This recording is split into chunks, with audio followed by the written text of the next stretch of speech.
नमस्कार दोस्तों, मैं अनिल कुमार इन्फो शिक्षा चैनल में आप सभी का हार्दिक स्वागत करता हूं। दोस्तों, आज के अपने लेक्चर में हम डिस्कस करने जा रहे हैं उत्तल दर्पण द्वारा प्रतिबिंबों का बनना, अर्थात image formation by convex mirror. इससे पहले के दो लेक्चर में हम अवतल दर्पण के द्वारा प्रतिबिंबों के बनने की चर्चा कर चुके हैं और उसमें 6 केसेस का 6 स्थितियों का अध्ययन हम किए हैं। आप उनको देख करके पहले अच्छे से इस टॉपिक को जो है सीख लीजिए, इसके बाद ये लेक्चर जो है देखिए।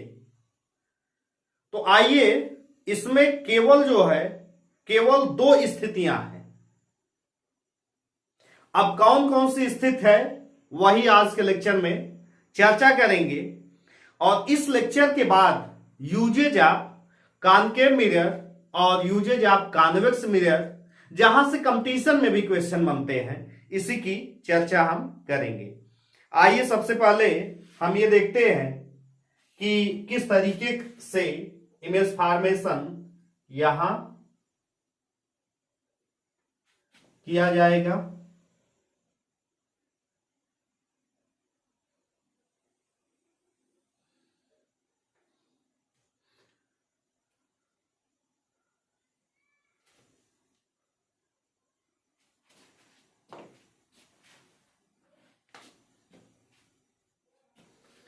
अब ये कौन सा मिरर जो है बनाना है, कॉन्वेक्स। इसका इनर साइड क्या होगा, पॉलिश होगा और ऊपरी साइड क्या होगा, रिफ्लेक्टेड सरफेस होगा। अब एक इसका सेंटर ऑफ कर्वेचर ये सी है, सी को हम क्या कहेंगे, सेंटर ऑफ कर्वेचर। और इसका एक पोल ले लिया जाए। सबसे पहले प्रिंसिपल एक्सिस का निर्माण किया जाएगा, तो प्रिंसिपल एक्सिस एक बना दीजिए। प्रिंसिपल एक्सिस किससे कहते हैं, इसको हम पहले ही व्याख्यायित कर चुके हैं, इसका एक्सप्लेनेशन किया जा चुका है। अब किसका निर्धारण करना है, फोकस का।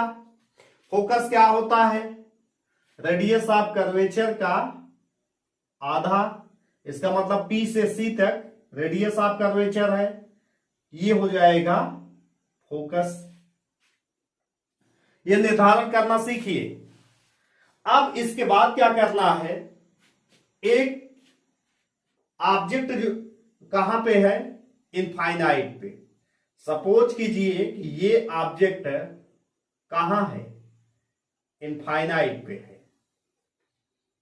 ये एक ऑब्जेक्ट है, ऑब्जेक्ट कौन सा, ए बी।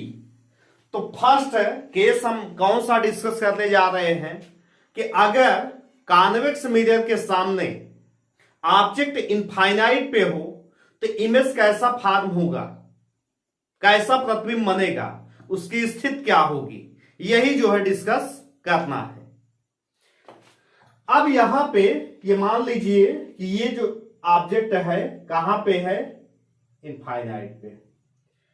अब आपको देखना ये है कि जब ऑब्जेक्ट से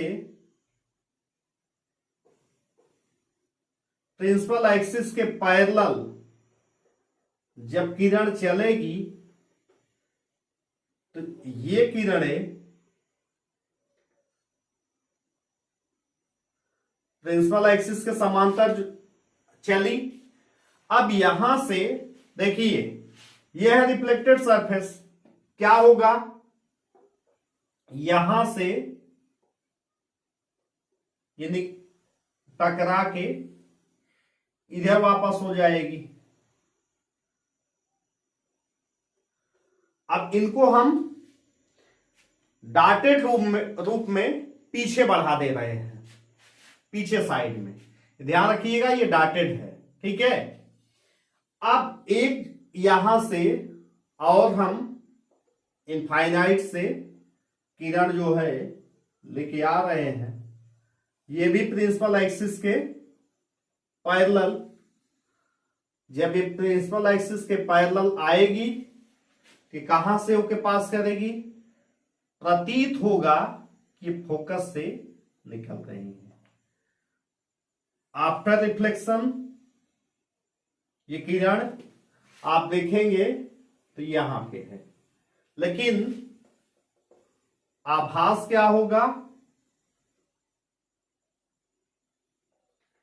ये कहां से निकल रही है, फोकस से। अब आप यहां देख सकते हैं इस तरीके से और भी किरणें अगर आप दिखाना चाहते हैं तो दिखा सकते हैं, लेकिन ध्यान रखिएगा कि अब प्रिंसिपल एक्सिस पे जो किरण आती है उसी पे लौटती है टकरा के। बाकी किरण आप देख रहे हैं इस तरीके से टकरा के इस तरीके से लौटेगी, और ये इधर दर्पण के सामने फ्रंट ऑफ मिरर कहीं मिलेंगी, आपस में नहीं मिलेंगी।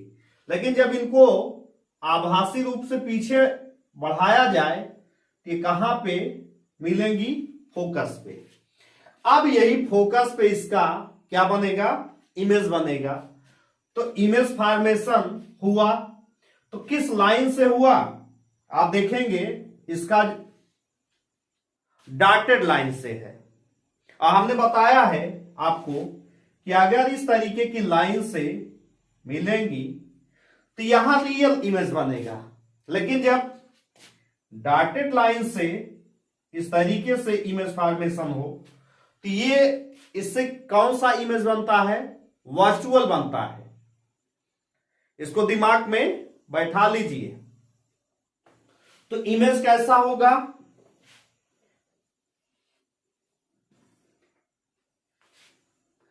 इमेज बनेगा, ऑब्जेक्ट है कहां पे, इनफाइनाइट इन्फिनिटी पे, तो इमेज कहां, एट फोकस, अर्थात प्रतिबिंब, प्रतिबिंब कहां पे, फोकस पर। ये क्लियर। वैसे भी हम बता चुके हैं आपको कि चाहे कॉनकेव मिरर हो चाहे कॉन्वेक्स मिरर हो, दोनों स्थितियों में ऑब्जेक्ट अगर इनफाइनाइट पे है तो इमेज कहां बनेगा, इमेज फोकस पे बनेगा। ये केस याद कर लीजिए। दूसरा, इमेज कैसा होगा, इमेज वर्चुअल होगा। वर्चुअल का मतलब क्या हो जाएगा, आभासी। ठीक। और साइज उसका क्या होगा,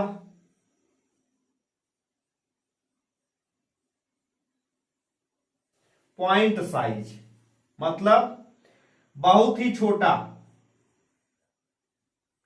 बिंदु के आकार का। तो ये स्थितियां आपको क्या करना है, याद करना है। और दर्पण के पीछे,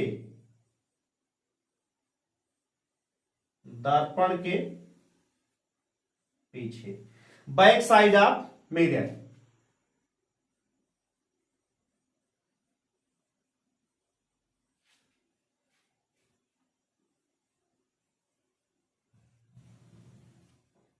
ये आपको जो है जानना पड़ेगा अगर आप कॉन्वेक्स मिरर की केस को जो है स्टडी कर रहे हैं।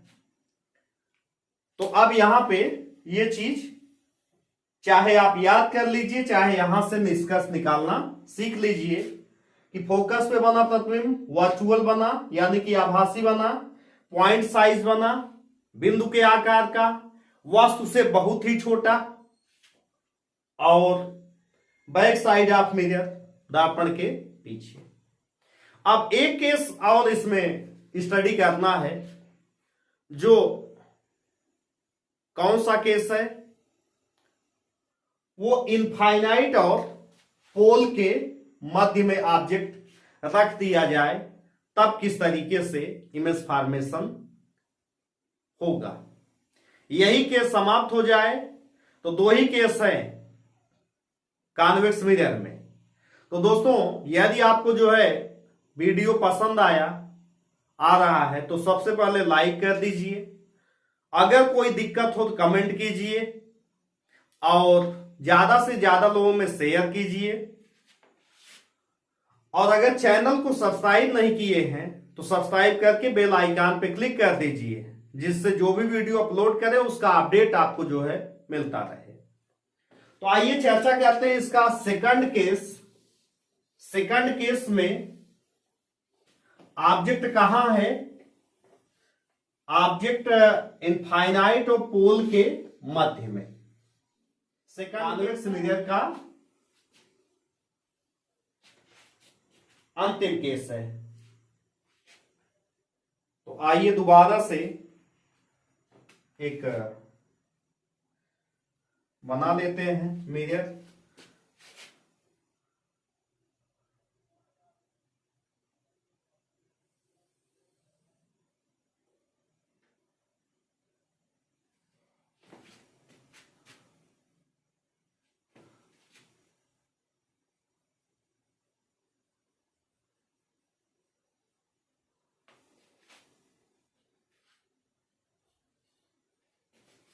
ये क्या हो जाएगा?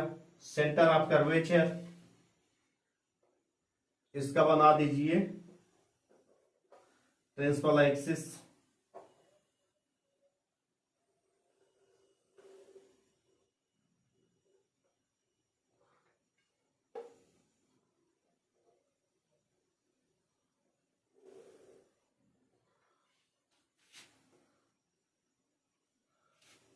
ये बन गया P और ये बन गया F।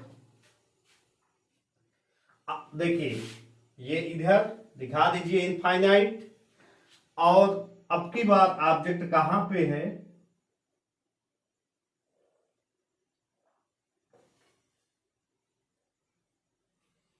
ऑब्जेक्ट अनंत और पोल के बीच में है। इधर अनंत हो गया और इधर क्या हो गया? इधर ये पोल हो गया इसके बीच में। दोबारा से ऐसे ही केस बनाइए। सबसे पहले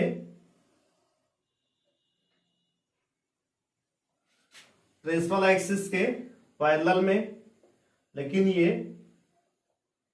आफ्टर रिफ्लेक्शन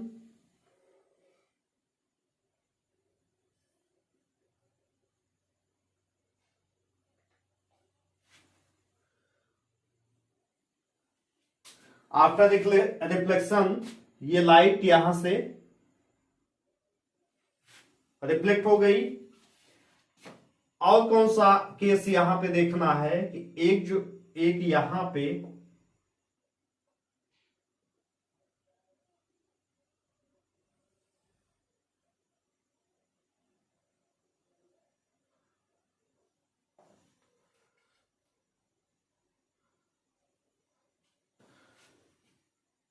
एक लाइट यहां प्रिंसिपल एक्सिस पे आ रही है। देखिए, यहां सेंटर ऑफ कर्वेचर से एक लाइन।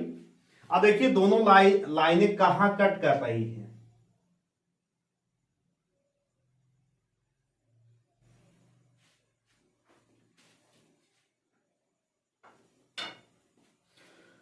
दोनों लाइनें आभासी रूप से यहां पे कट कर रही हैं।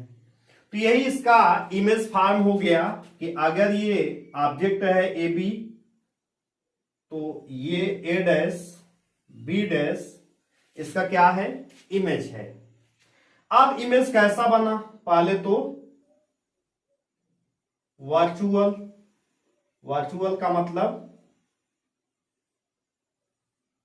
आभासी। किसके किसके बीच में बना है? P तथा F के बीच में, बिटवीन P एंड F। और कैसा बना है? प्रतिबिंब सीधा, सीधा का मतलब होता है इरेक्ट। ध्यान रखिए, इससे पहले वाले केस में भी प्रतिबिंब कैसा था? सीधा था। हमने ये पॉइंट उसमें छोड़ दिया है। और कैसा है?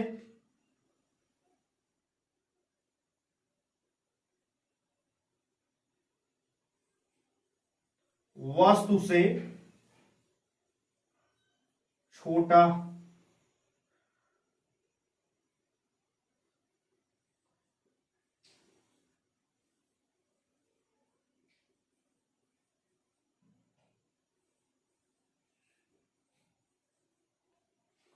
ये केस है। इसका मतलब इसमें आपने देखा कि दोनों स्थितियों में ऑब्जेक्ट क्या है, इमेज क्या है? सीधा बना है। और कैसा है? आभासी है। और वस्तु से हर एक स्थिति में ऑब्जेक्ट से क्या है? इमेज स्मॉल है, छोटा है। तो ये दो स्थितियां खत्म होने के बाद इमेज फॉर्मेशन का पार्ट जो है, पार्ट खत्म होता है। और यही स्थितियां दे करके आपसे एग्जाम में क्वेश्चन पूछ लिया जाता है। तो दोनों स्थितियों को आप इमेज फॉर्म करना भी सीखिए, और ये स्थितियां आप इसी से रिजल्ट निकालना सीखिए। तो इमेज फॉर्मेशन का पार्ट खत्म होता है।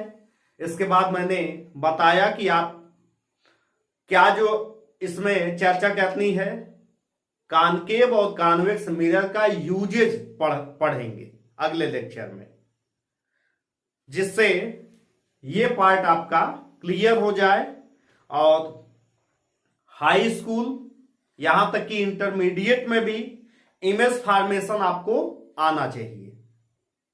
तो दोस्तों, इस तरीके से आप हमारे चैनल से जुड़े रहिए और फिजिक्स को जो अच्छे तरीके से सीखते रहिए। हम अपने नेक्स्ट लेक्चर में फिजिक्स सेगमेंट में बता चुके हैं किसकी चर्चा करेंगे। तो दोबारा मिलते हैं। नमस्कार।